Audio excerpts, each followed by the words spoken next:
आज हम लोग पढ़ेंगे रासायनिक अभिक्रियाओं का निरूपण, यानी रासायनिक अभिक्रियाओं को हम किस प्रकार से प्रदर्शित करते हैं। तो देखिए, जिंक तथा सल्फ्यूरिक अम्ल की अभिक्रिया द्वारा जब हम जिंक और सल्फ्यूरिक अम्ल की अभिक्रिया करते हैं तो इस अभिक्रिया में हमें जिंक सल्फेट का विलयन प्राप्त होता है। ठीक है, किसका विलयन प्राप्त होता है? जिंक सल्फेट का विलयन प्राप्त होता है। कब प्राप्त होता है? जब हम जिंक और सल्फ्यूरिक अम्ल की अभिक्रिया करते हैं और उसके साथ में ही आपको हाइड्रोजन गैस प्राप्त होती है।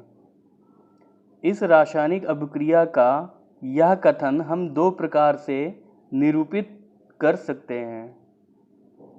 इस अभिक्रिया का ये जो कथन है इसको हम दो प्रकार से प्रदर्शित कर सकते हैं। चलिए आगे देखते हैं वो कौन कौन से प्रकार हैं। चलिए देखिए, प्रदर्शित करने का जो पहला तरीका है वो है शब्दों द्वारा निरूपण, यानी शब्दों के द्वारा प्रदर्शित करना। ठीक है, शब्द समीकरण में क्या होता है कि जो आपके अभिकारक और उत्पाद, जो अभिकारक आपके उत्पाद में परिवर्तित होते हैं उनके बीच में क्या करते हैं? एक तीर का निशान लगा के दर्शाते हैं। ठीक है, फिर से देख लीजिए, शब्द समीकरण में क्या करते हैं? जो आपके अभिकारक होते हैं, जो उत्पाद में परिवर्तित होते हैं, उनके बीच में क्या लगाते हैं? एक तीर का निशान लगाते हैं और तीर के बाईं ओर हम क्या करते हैं? अभिकारकों को लिखते हैं, प्लस का चिन्ह लगाते हैं। दो अभिकारकों के बीच में प्लस का निशान लगाते हैं। ठीक है, और दाईं ओर जो हम उत्पाद लिखते हैं, यदि उत्पाद दो या दो से अधिक होते हैं तो उनके बीच में भी प्लस का निशान लगाकर हम लिखते हैं। ठीक है, जो तीर का सिरा होता है, यानी तीर का ये जो सिरा, जो एरो वाला पार्ट होता है, वो उत्पाद की ओर होता है। अतः शब्दों द्वारा जिंक तथा सल्फ्यूरिक अम्ल की रासायनिक अभिक्रिया को हम निम्न प्रकार से निरूपित कर सकते हैं, यानी प्रदर्शित कर सकते हैं। देखिए कैसे।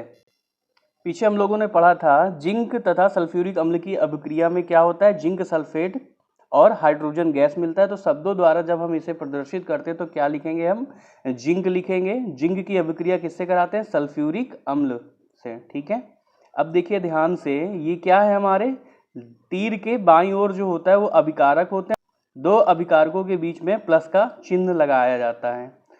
तीर का जो सिर होता है, शिरा होता है, वो किस तरफ होता है? जिस तरफ होता है ये क्या कहलाते हैं? आपके उत्पाद कहलाते हैं। ठीक है, तो जिंक की अभिक्रिया जब हम सल्फ्यूरिक अम्ल से कराते हैं तो आपको जिंक सल्फेट बनता है और साथ में आपका हाइड्रोजन बनता है। ठीक है, जिंक क्या है? इसकी अवस्था ठोस है।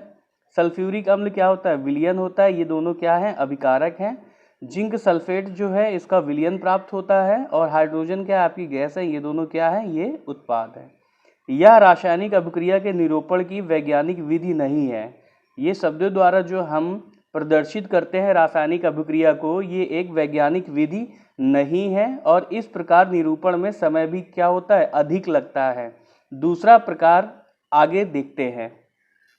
देखिए, दूसरा प्रकार है आपका प्रतीकों तथा सूत्रों के द्वारा निरूपण, यानी हम प्रतीकों और सूत्रों का प्रयोग करके रासायनिक समीकरण को किस प्रकार से प्रदर्शित कर सकते हैं। तो देखिए, रासायनिक समीकरण को तत्वों और यौगिकों के नामों के स्थान पर, जैसे ऊपर हमने क्या किया है? नाम लिखे हैं, तो यहाँ पर क्या करेंगे? नामों की जगह पे उनके प्रतीकों और सूत्रों द्वारा संक्षेप में निम्न प्रकार से निरूपित कर सकते हैं। चलिए एग्जाम्पल देख लेते हैं। चलिए देखिए, जैसे आपने ऊपर लिखा था जिंक, तो जिंक का प्रतीक होता है Zn। ठीक है, उसके बाद सल्फ्यूरिक अम्ल से अभिक्रिया होती है, तो सल्फ्यूरिक अम्ल का सूत्र क्या है? H2SO4। ये दोनों क्या है? अभिकारक, तो इनके बीच में हमने प्लस का चिन्ह लगाया है, तीर बनाए प्लस का। इसके बाद देखिए, जिंक और जब आपका सल्फ्यूरिक अम्ल की अभिक्रिया होती है तो आपका जिंक सल्फेट बनता है, जिसका फार्मूला से, जिसके सूत्र से हम लोगों ने इसको प्रदर्शित किया है ZnSO4, और साथ में आपका हाइड्रोजन गैस बनती है।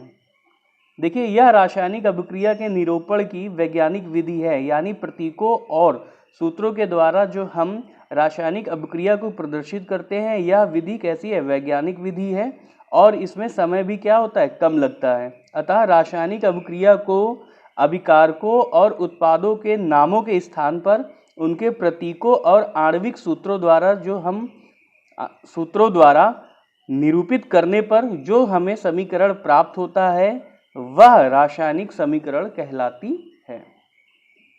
अगर आपको ये वीडियो पसंद आया हो तो वीडियो को लाइक करें और चैनल को सब्सक्राइब करें।